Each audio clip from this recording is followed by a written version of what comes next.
Ребят, я вообще не планировал сюда идти, но в скором времени могут внести поправки в закон про нарушение требований режима радиационной безопасности, и скоро, возможно, за сталкерство внесут уголовную ответственность. Поэтому я пришел сюда, чтобы в последний раз насладиться этими видами. Они отсюда, поверьте, просто шикарные. Воочию оно выглядит просто прекрасно. В общем, всем привет, с вами Мишаня, это новый сталк в Чернобыльскую зону отчуждения. Крайний поход в Чернобыльскую зону отчуждения длился 5 дней. За это время пешком пройдено около 70 километров и 45 мы преодолели на полицейской машине.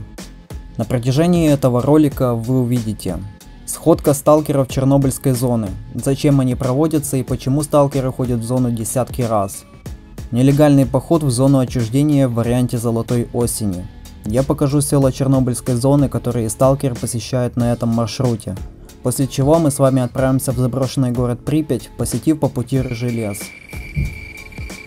Мы пройдемся с вами как по туристическим объектам Припяти, так и по местам, где доступ к экскурсиям закрыт. Квартиры, брошенная техника, крыши. Также встретим группу сталкеров, которые придут к нам в гости, и вы увидите Принималово в Припяти. Каково это быть пойманным и что означает среди сталкерской компании. В общем, приятного просмотра. Народ, приняли нас. Все. Конец. Он Мишаня. Помах. 10 год тюрьмы. А? 10 год тюрьмы. 10 год тюрьмы. Все. Кратко о том, что я беру с собой в зону отчуждения. Первое и самое главное — спальник. Без него в зоне никуда. Дозиметр — также крайне нужная вещь в Чернобыльской зоне. Блогерский набор, селфи-палка, тетрадь, мультитул, штатив, 2 павербанка, и из еды предпочел взять макароны, гречку, овсянку и чай. Еще я взял с собой туалетную бумагу и много одежды. Все-таки осень на дворе. Также нашел у себя старый радиоприемник и решил взять его с собой. В целом все это выглядело вот так. Осталось только собрать рюкзак и можно отправляться на трассу голосовать.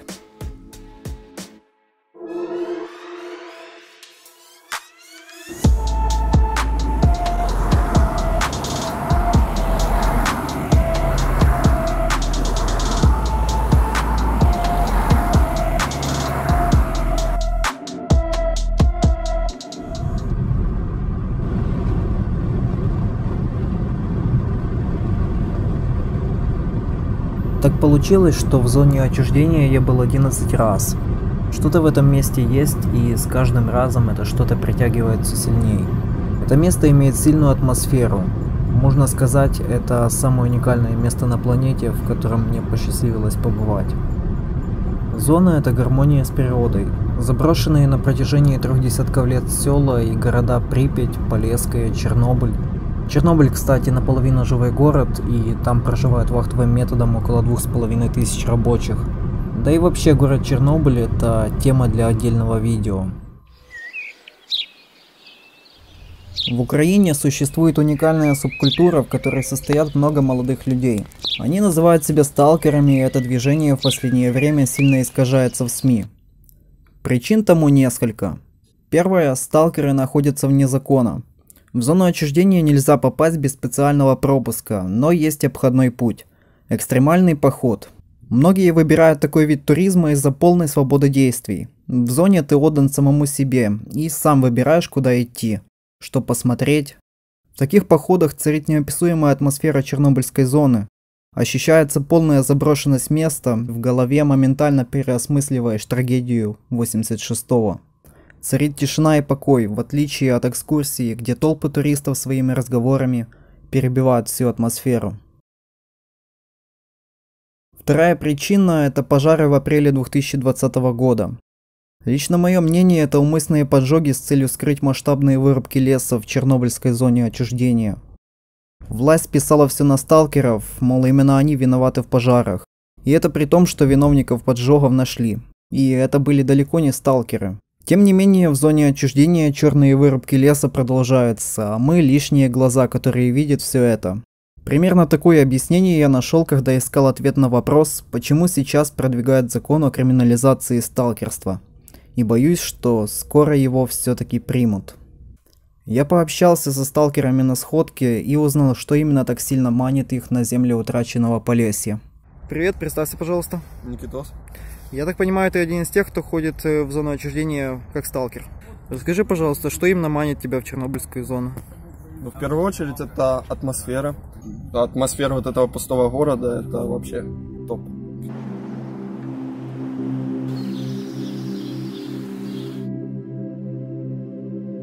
Однажды мы как-то стоим на крыше, снимаем, как идет толпа туристов снизу, американцев. И в это время мы не знали, а сзади еще, ну, с другой стороны здания еще какая-то толпа туристов шла, получается. Мы снимаем одну толпу, в это время на крышу нам подваливает вторая толпа туристов. Короче, мы стоим, снимаем, и тут они прям сзади вырываются к нам.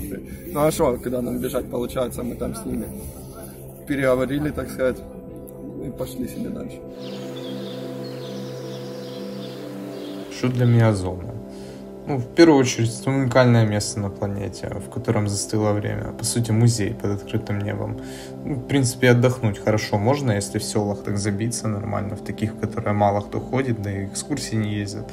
Ну, все-таки же не зря зону называют Чернобыльской зоной отдыха, правильно? Зачем я хожу в зону? Трудно вообще описать, зачем я это делаю. Сам до конца, в принципе, не понимаю.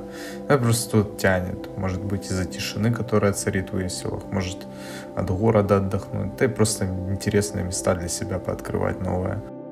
По трассе всей зеленый свет нам дан. Пусть домосед твердит, что это не быть, когда без выстрелов пустеют города. Но есть вопрос, он режет мозг и плоть, лишает сна, покоя, аппетита. Земля моих дедов, моих отцов, за что ты кровью, потом вновь облита, и скальп с тебя снимают неумело и засыпают желтеньким песком. Ты боль войны еще не претерпела. Ну сколько ж тебе вытерпеть еще? И мы с тобой уходим на Чернобыль. По трассе всей зеленый свет нам дан. Пусть домосед твердит, что это не быль, когда без выстрелов пустеют города. Когда без выстрелов пустеют города.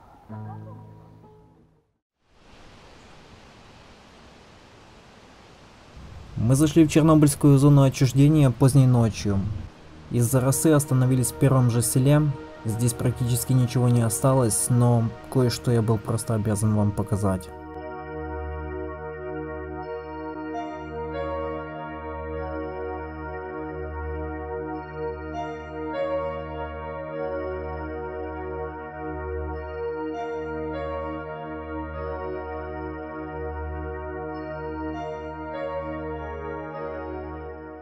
Ребята, всем добрый день, мы находимся в селе Замошня, забросились уже в Чернобыльскую зону отчуждения, и что-то зона не хочет нас пускать дальше.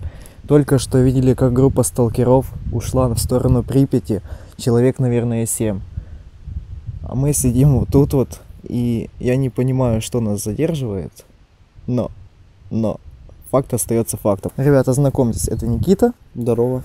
И мы с ним пошли вместе в Чернобыльскую зону. Сколько мы здесь уже находимся на этом? Мы с момента заброса или конкретно здесь? Да, с момента заброса.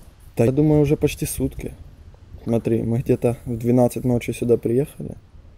Ну, получается, достаточно долго. Один фиг, типа, за это время, типа, можно пройти гораздо более расстояние. Вот. Ну, вот как те сейчас сделали. Но вы жалко не видели, через что мы проходили до этого места. Это, ну, такая жопа. Это ужасно. Да, это прям аномалия. Прям мы возвращались в одно и то же место, кусты, заросли, короче. Так просто это не рассказать, это надо только показывать. Даже не показывать, а вживую. Вот это вот идти, когда полностью невозможно идти. Поле все мокрое. Да-да-да.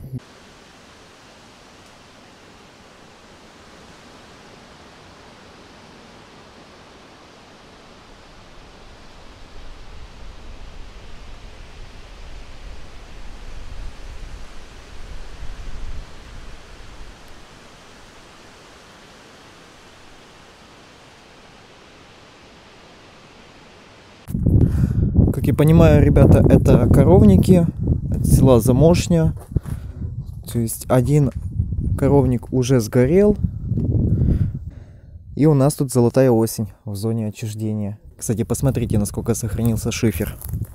Погода сегодня отличная, в отличие от той, по которой мы заходили. Получается, ночью был дождь легенький, плюс роса. И мои берцы приказали долго жить. Кстати, посмотрите, насколько красиво отсюда выглядит это место. И вот в той стороне видно церковь, еще староверов. И сейчас мы, собственно, отправимся уже в само село. Замошня, или старое название Слобода, это покинутое село в юго-западной части Чернобыльской зоны отчуждения. На момент аварии на Чернобыльской атомной электростанции здесь проживало 240 жителей. Сегодня село практически полностью разрушено. Здесь осталось несколько целых домов, в которых останавливаются сталкеры. Но, пожалуй, самый главный атрибут села – это церковь Казанской иконы Божьей Матери, которая, к сожалению, доживает свои последние года.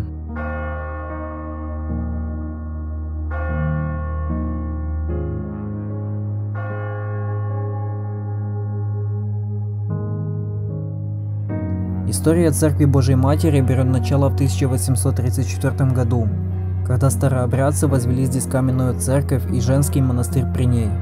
В 1863 году случился пожар, и монастырь сгорел, но в скором времени его отстроили. В 1914 году церковь была восстановлена, а во время советской власти в 1929 году монастырь был закрыт, и здание использовалось под склад.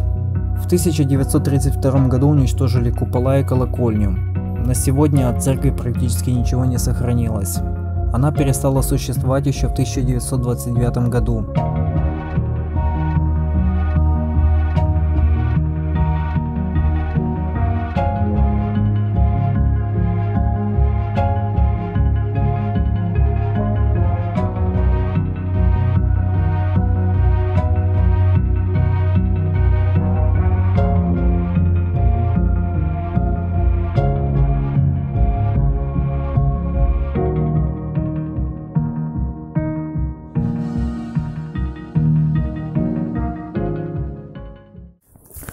Ребята, мы сейчас движемся по сталкерской тропе в сторону города Припять. Посмотрите, насколько живая она. Здесь за сутки могут прийти несколько групп сталкеров. Вот такие вот интересные тонкости похода в Чернобыльскую зону. Иногда никто не забрасывается. И иногда за день тут несколько групп сразу же вот так вот по этой тропе идет. Итак, ребята, мы находимся недалеко от села Глинка. Посмотрите на это прекрасное поле. Идем по вот этой вытоптанной сталкерской тропе. И вы не поверите просто, сколько здесь клещей. Я очень сильно рад, что мы нашли вот эту сталкерскую тропу.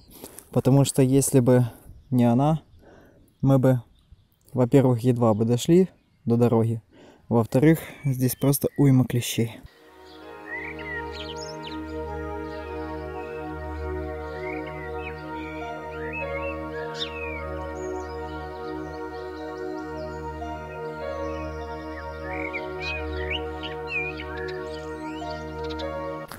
Ну что, ребят, мы движемся в сторону Припяти, покинули поле с клещами, там было их просто уйма.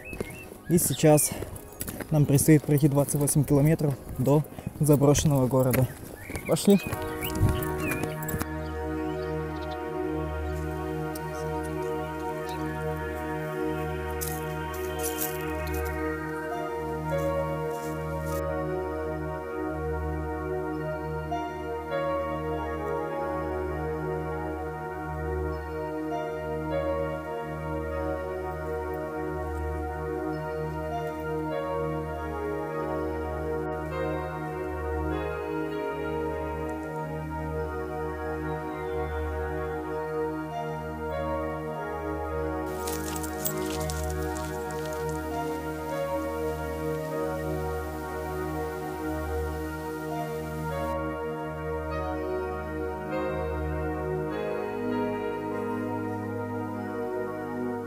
Ребята пришли в село Разъезжа, Оно сгорело в результате пожаров, кажись, в 2000-х годах, насколько мне известно.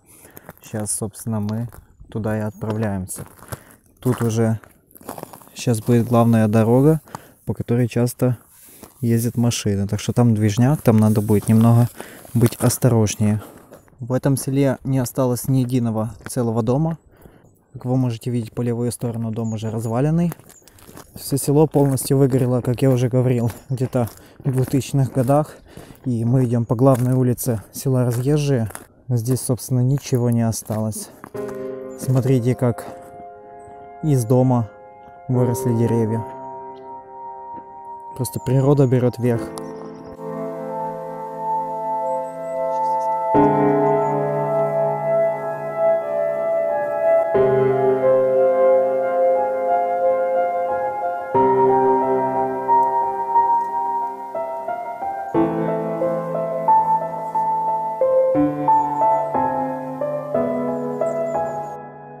Ребята, часто не понимал людей, которые ходят в зону отчуждения осенью, но попав сюда как раз таки в середине октября, хочу вам сказать, что довольно атмосферно в зоне осенью. Вот эти пожелтевшие листья, перемешивающие с зелеными, дарят просто неописуемую красоту. Друзья, выходим на оживленную дорогу, по которой возят лес нелегалами из Чернобыльской зоны. Только что несколько лесовозов поехало. Народ, лес везут. Только не по листу. Сейчас я его подзапишу. Еще это уже третий. Вон лес, смотрите, какими огромными просто фурами вывозят. Жестко. Ничего не скажешь. Ну вот это третья такая небольшая относительно. Это из детяток тоже они приезжают, понял? Вот видите, как лес вывозят? Просто. Он. Это мы по дорогу не поехали. Идем в сторону поворота на Припять. И, короче, сейчас надо как-то этот участок по-быстрому пройти, чтобы нас не спалили.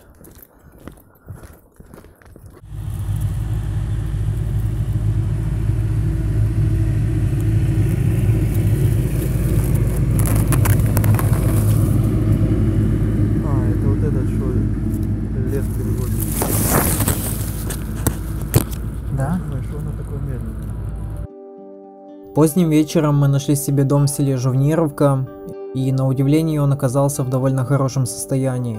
Царящая в помещении атмосфера уюта еще долго не давала мне покоя. На полке, кстати, сохранилась классная работа ребенка, который жил в этом доме. В отличие от города Припять, в селах все как-то по-другому. Здесь нет ощущения, что надо куда-то спешить, прятаться от кого-то. Чернобыльские села — это уединение с природой. Здесь же сохранилась елка, и, видимо, кто-то из сталкеров отмечал здесь Новый год. Мы приготовили себе покушать, и это был целый пир в чернобыльской зоне отчуждения. Пюре с кукурузой, ну и, конечно же, коньяк.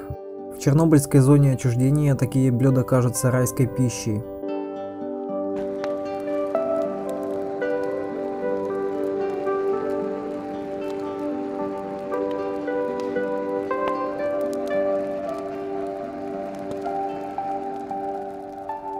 После плотного ужина силы немного восполнились, но в Припять мы не спешили.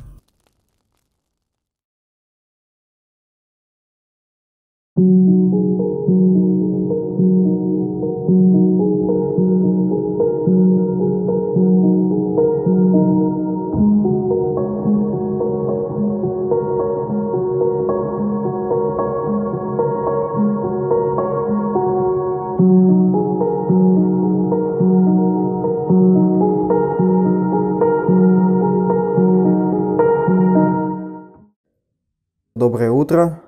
Мы остановились вот в таком вот доме. Я сейчас нахожусь на веранде. Просто посмотрите на эти хоромы. По меркам 86-го года здесь жил, наверное, богатый человек. Итак, что мы здесь видим? Мы видим глечики. Еще один глечик, аккордеон, насколько я понимаю. Это песок или что это неизвестного происхождения. И, собственно, вещи бывшего жителя. Пошли, зайдем внутрь. Внутри у нас сидит Никита. И мы готовим себе завтрак, чтобы отправиться на Припять. Вот так вот у нас все выглядит. Давайте пройдемся в эту комнату. Вчера я вам показал классную работу либо школьника, либо школьницы. Жалко, что тут нету подписи от тетради. И пройдемте, давайте дальше. Тут у нас встречает главный атрибут, елка новогодняя, которая уже несколько лет здесь стоит.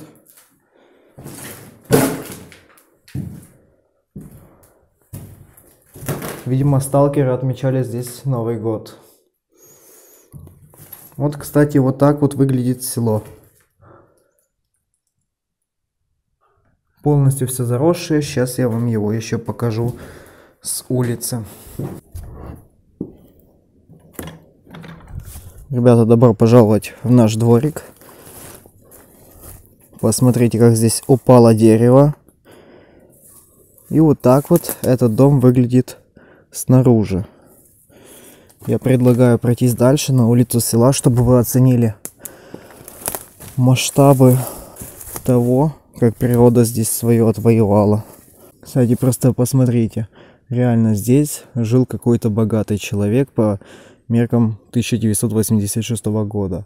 Мы находимся сейчас на улице Мира, 60. Село Жовнарівка. А вот и, собственно, улица села, накат от которой закончился еще, наверное, где-то в 2000-х годах, когда это все начало зарастать. Мы искали здесь дом сталкеров по вот такой вот натоптанной тропе и случайно нашли вот этот домик. Очень, кстати, интересный. Предлагаю вам посмотреть на другие полесские домики. Ну, давайте, например, зайдем сюда. Посмотрим на Чернобыльскую зону в варианте золотой осени. Очень уж сильно мне это нравится. Правда, видимо, ночью был небольшой дождик. Ну, то такое. Это подвал. Там, наверное, ничего интересного не осталось. А вот если зайти в дом, то нас встречает уже сразу же на веранде кровать, поваленный потолок. Поваленный пол, точнее, ребята. Печка. Все как всегда в селах, и в селах печка.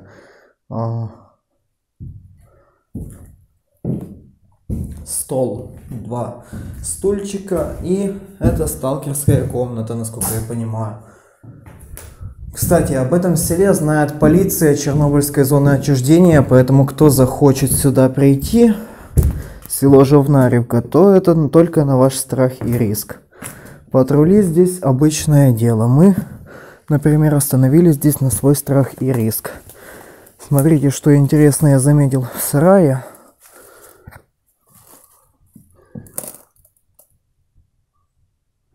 Детская коляска и личные вещи жителей.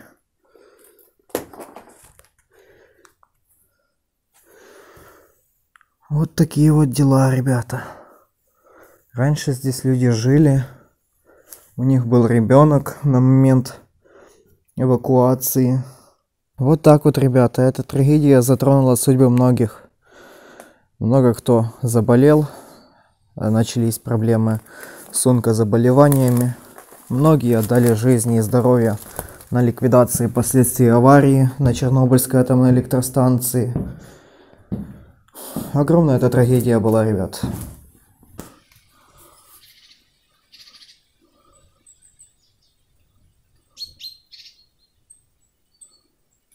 Что ж, я предлагаю с вами пройтись еще немножко по селу, посмотреть на другие домики, к сожалению, которым неужто сильно повезло. Время их, конечно, убило. Посмотрите просто, как природа отобрала этот дом. Просто предлагаю заглянуть в окошко. И вот что вам кажется, это входная дверь или это дверь от комнаты? Это, ребята, дверь от комнаты. Если пройтись вот туда дальше,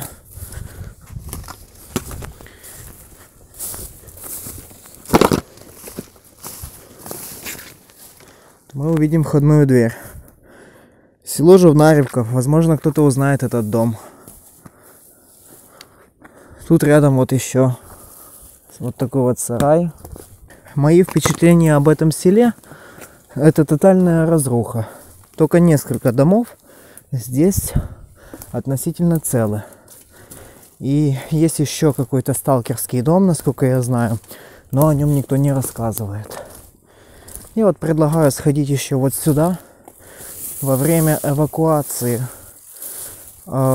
жители своих домов забивали окна вот такими вот досками, чтобы в дома не попадали мародеры. Но, к сожалению, мародеры умудрялись проникать всюду. Давайте зайдем. Вот такой вот дом уже с полностью убитым полом. Я, знаете, что подозреваю, что одни нехорошие сталкеры берут и вырывают этот пол на дрова с этого дома. Да-да, ребята, и такое бывает. Сталкера иногда любят повандалить. Мотивируют они это тем, что дом уже и так никто не будет использовать. Он уже типа валится, а согреться охота. Ну, вот как-то так. Улица села вот так вот полностью заросла. И единственный способ пройти — это сталкерские тропи. За тропью у нас продолжаются дома. Посмотрите, конек уже упал. И этот дом простоит еще недолго. Здесь домик немного бодрее, но, наверное, также в том же самом состоянии.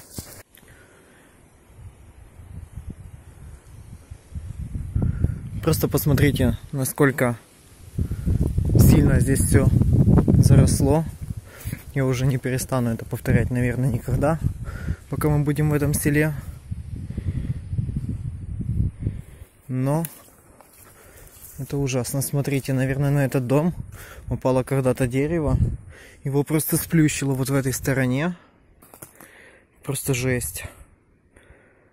И нет слов больше.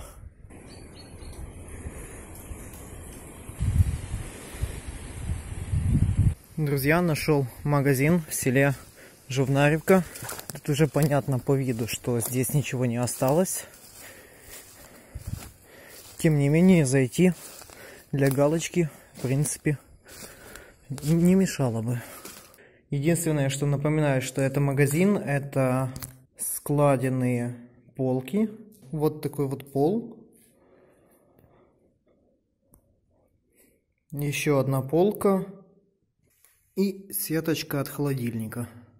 Это село довольно-таки интересное, но довольно сильно разграбленное. В отличие от того же левого берега, на правобережье все когда-то еще, начиная с 1986 года, вынесли мародеры.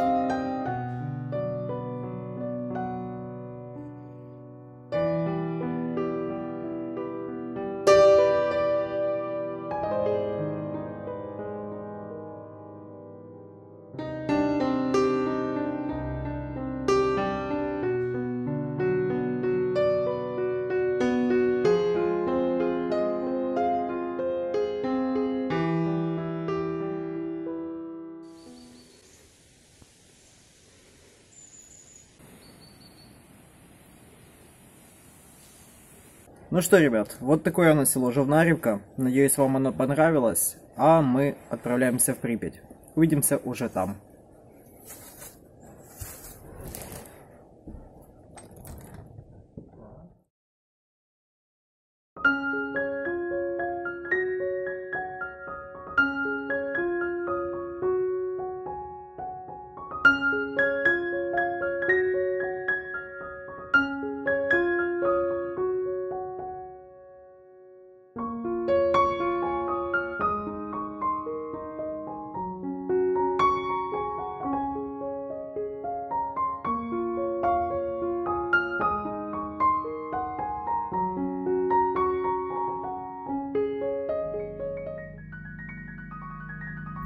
До аварии город Припять был самым бурно развивающимся городом во всем Советском Союзе.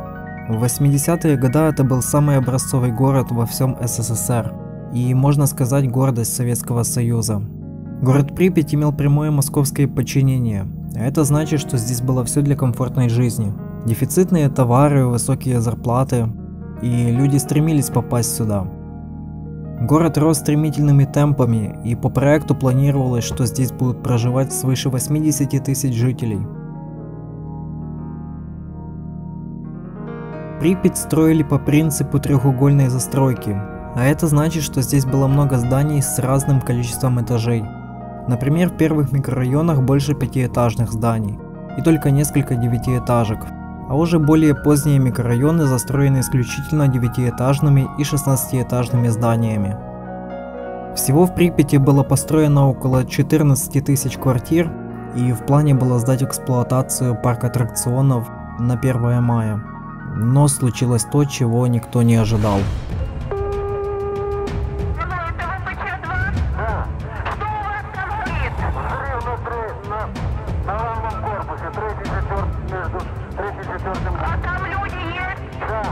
Все вы знаете, недавно нас постигла беда.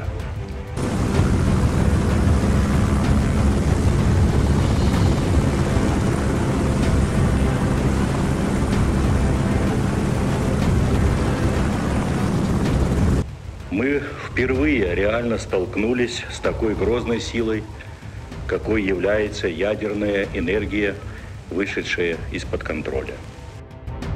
26 апреля 1986 года в час 24 по московскому времени взорвался реактор номер 4 Чернобыльской атомной электростанции. И в первые 30 минут в окрестностях Чернобыльской атомной электростанции от мощного излучения сгорел лес. Позже его назовут рыжим лесом из-за характерного желтого окраса, который он принял после радиоактивного выброса. Поход в Припять по абсолютно любому маршруту не исключает посещение рыжего леса. На сегодняшний момент деревья восстановились, но почва в рыжем лесу до сих пор сильно заражена.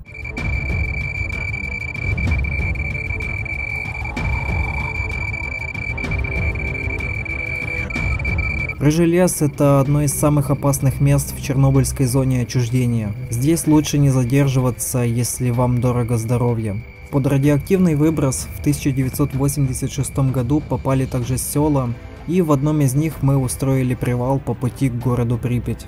Ребята, мы находимся в районе села Чистогаловка. Славится оно тем, что в 1986 году, когда был западный след, все радионуклиды пошли в сторону села, и оно претерпело сильного радиоактивного загрязнения. В общем, тут мы сидим на обочине, фон уже порядка 200 микрорентген. Там дальше уже будет 1000, 2000 и так далее.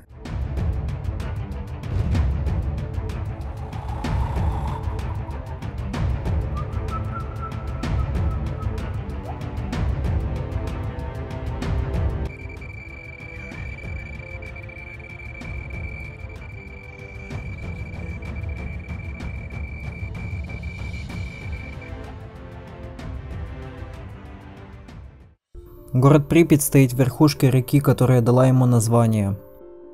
Казалось бы, обычный, непримечательный советский город-призрак, но чем-то он цепляет, и равнодушным не остается никто.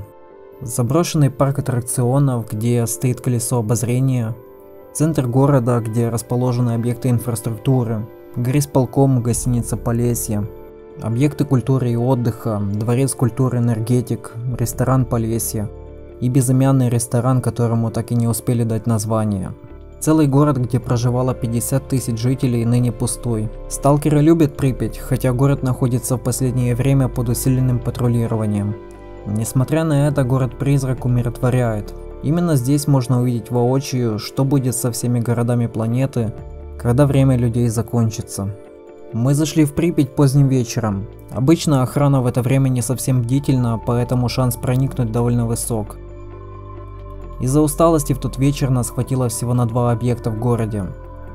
Первый – это кладбище техники, где стоят помятые, хаотично расставленные машины, которые участвовали в ликвидации последствий аварии.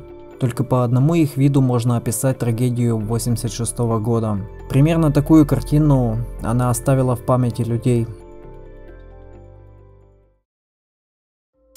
Утро началось с фильтрации воды, которую мы нашли в одной из квартир, и исследование подъезда на наличие хотя бы одной целой квартиры со времен 1986 года. Квартира за квартирой, абсолютно все находится в печальном состоянии. Судя по виду одной из квартир, здесь располагались мародеры, и я определил это по чайнику, который был сильно закопчен. Видимо, кто-то кипятил воду на костре.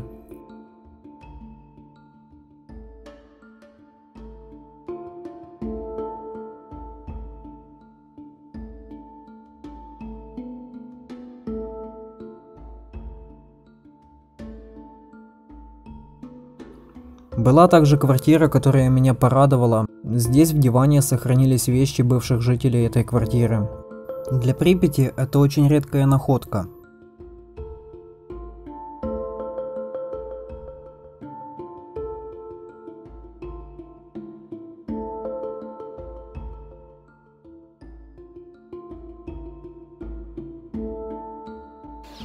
Пока мой товарищ собирался, я отправился с чашкой кофе на 8-й этаж, с целью посидеть на одном из балконов с видом на наш двор.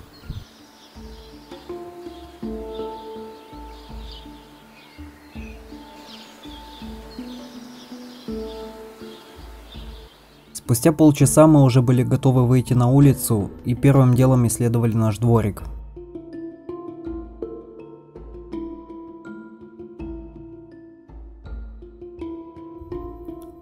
Раньше он ничем не отличался от соседних микрорайонов Припяти, да и других городов СССР. Дети веселились на детских площадках, по ныне заросшим тротуарам гуляли мамы с колясками. Никто даже не знал, что в 3 километрах от города уже произошло то, что навсегда перевернет их судьбы. Припятчанам скажут, что они уезжают всего лишь на временную эвакуацию, они сядут в автобусы и больше никогда не увидят свой город. Временная эвакуация длится и по сей день, а эти дома все еще ждут своих хозяев.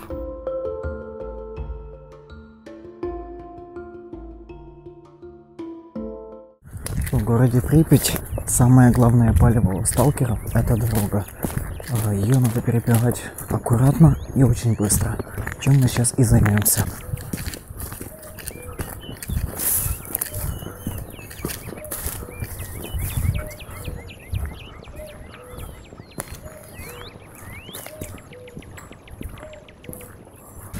Дорогу мы преодолели и сейчас движемся в сторону центрального стадиона, в сторону центра города Припять. Пока еще нет экскурсий. Дворики в городе Припять не менее завораживающие, особенно в утреннее время. Просто посмотрите на эту красоту.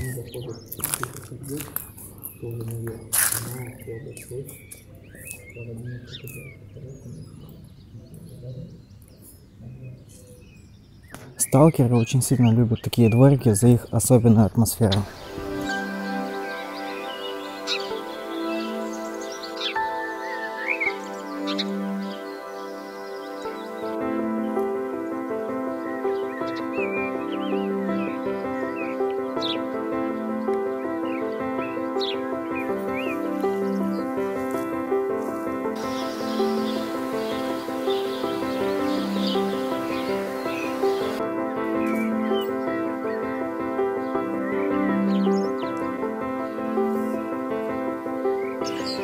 Вы знаете, становится довольно не по себе, когда ты понимаешь, что в этом городе проживало 50 тысяч человек.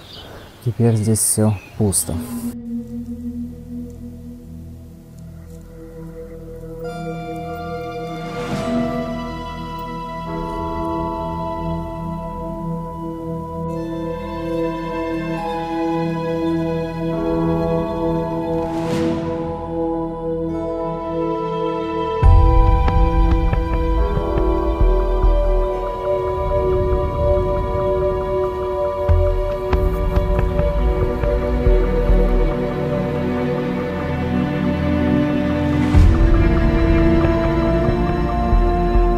это символическое место, центральный стадион города Припять под названием «Авангард», который так и не успели ввести в эксплуатацию. Его планировали ввести в эксплуатацию в конце 1986 года, но не успели.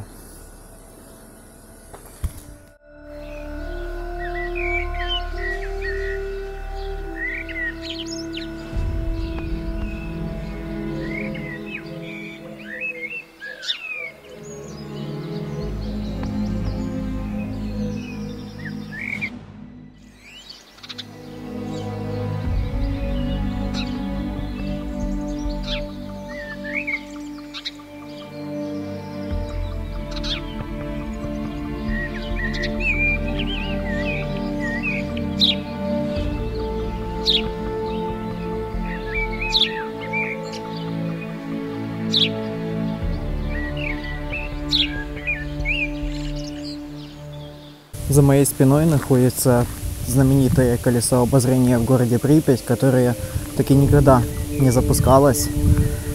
Запуск его планировался на 1 мая 1986 года, но авария на Чернобыльской атомной электростанции перечеркнула все планы.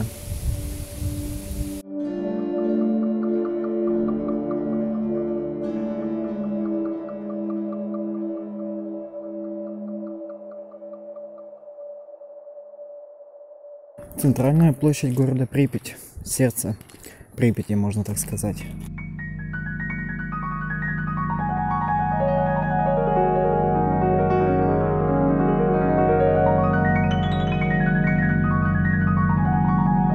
Главной достопримечательностью Припяти является центр города, где расположены бывшие объекты инфраструктуры города. Все самое интересное находится именно в центре.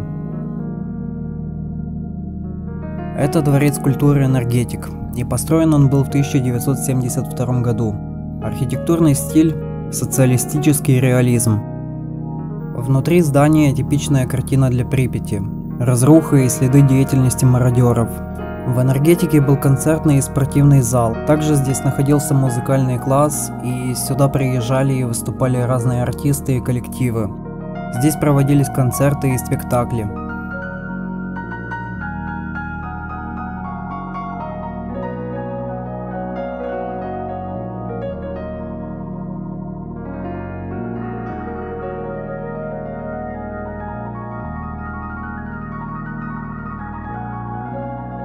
Как и большинство других важных зданий периода 80-х, «Энергетик» был облицован мрамором. Внутри сохранились лишь фреска и спортивный зал. По дорогам ездят машины, люди суетятся и спешат на работу. Обычная картина в обычных городах, но здесь такого нет на протяжении 3 десятков лет. Лишь граффити с силуэтами людей напоминают о прошлой жизни в этом городе.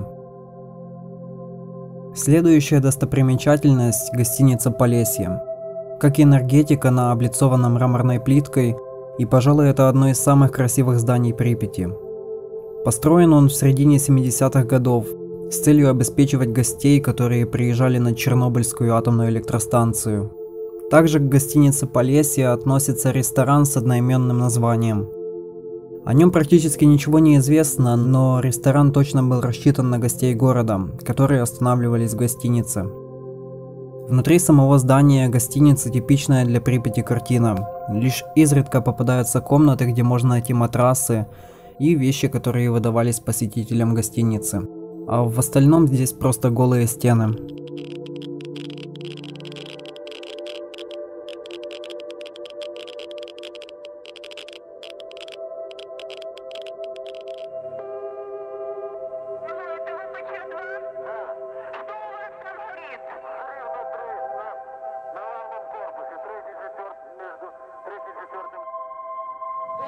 Совет народных депутатов сообщает, что в связи с аварией на Чернобыльской атомной электростанции в городе Припяти складывается неблагоприятная радиационная обстановка.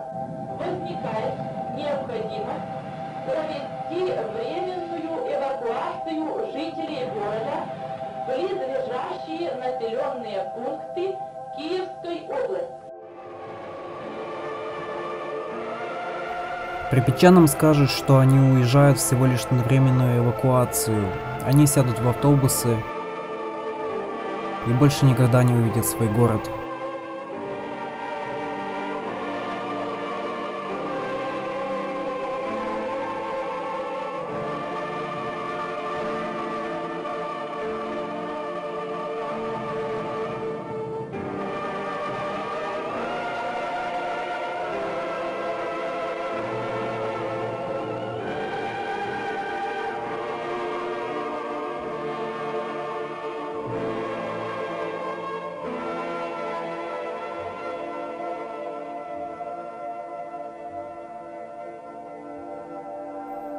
Немало интересная локация — детский сад, в котором сталкер Станислав Полесский вместе с женой и Инферниусом сделали реставрацию.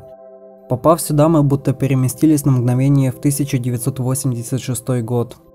Уж очень атмосферно и антуражно тут все выглядит.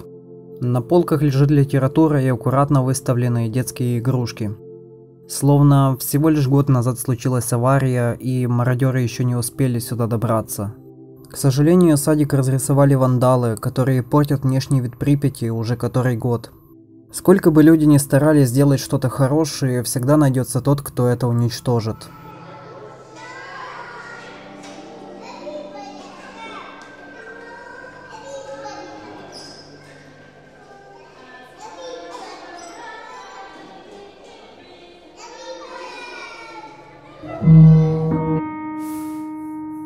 В тот день в Припяти нам хотелось посетить и бассейн Лазурный, но уже тогда в городе были полицейские засады, которые мы чудом обходили и передвигались исключительно двориками.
Ребята, доброе утро, и оно началось не с кофе.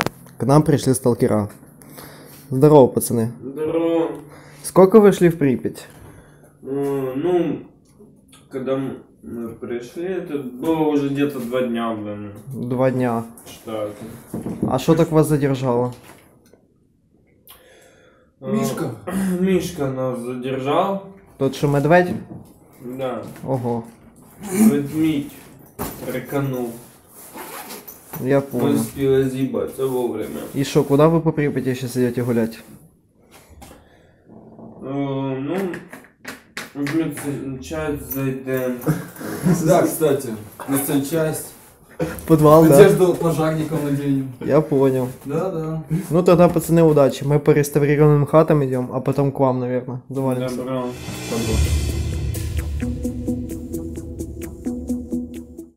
На второй день к нам пришла группа сталкеров, часть из которых была на сходке в Киеве. Мы знакомились, пили кофе и в общем неплохо проводили время. Сегодня было ясно, что надо посетить много объектов города. Доброе утро, сонный дядя. С добрым утром, ребята. Это сам.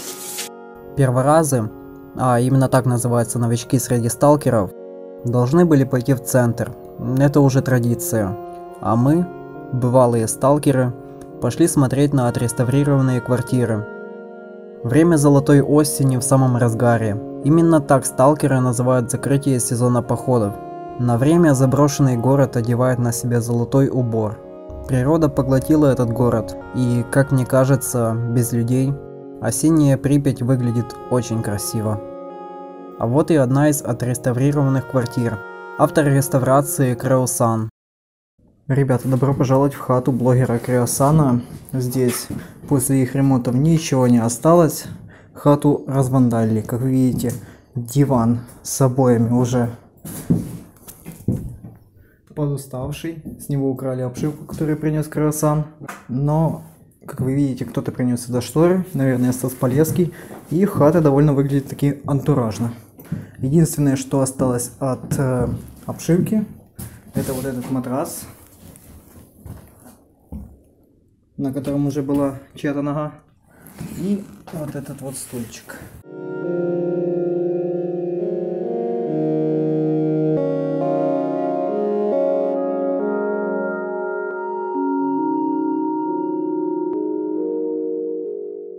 Вторая квартира с реставрацией, комната маленькой девочки-припятчанки. Авторы реставрации Стас и Вика Полесские. Пожалуй, самое атмосферное помещение в Припяти на момент съемок. К сожалению, и эта комната была испорчена вандалами. Зайдя в гости к девочке, мы решили убраться. Здесь кто-то сломал стульчик и сильно испачкал коврик. Мною было принято решение собрать стул назад, а коврик я отнес в подъезд, чтобы встряхнуть от пыли.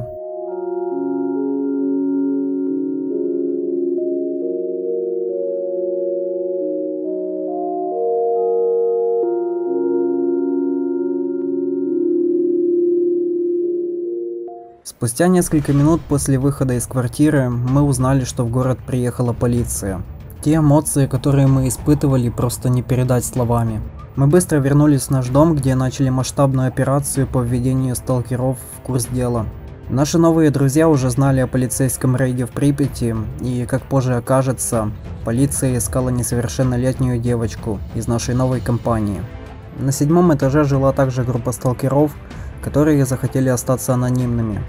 В общем, я в спешке побежал на этаж их предупредить, и спустя полчаса все группы уже были в сборе. Напомню, всего в подъезде проживало именно 3 группы сталкеров. Вариантов сбежать у нас было 2. Пересидеть в селе или отправиться на выход из зоны. Мы выбрали первый, и группа в составе 11 человек отправилась в одно из ближайших сел, где мы пересидели на берегу реки до ночи. Как позже выяснится, оба варианта были провальными. В зоне отчуждения уже поднялся сильный кипиш из-за несовершеннолетней путешественницы, которая захотела посмотреть на зону глазами сталкеров. В общем, нас поймали. Напоследок хочу выразить огромную благодарность той смене полиции, которые оформили в тот день 2 группы путешественников. В первую очередь за терпение и лояльность. О полиции Чернобыльской зоны ходит много слухов, но знайте, полиция в Чернобыльской зоне отчуждения – нормальные мужики. И на вот такой вот немного грустной ноте закончим это видео. Надеюсь, оно вам понравилось, и вы поставите лайк и поделитесь им с друзьями. Также не забывайте подписываться на канал, у меня тут интересно. Всем удачи и пока.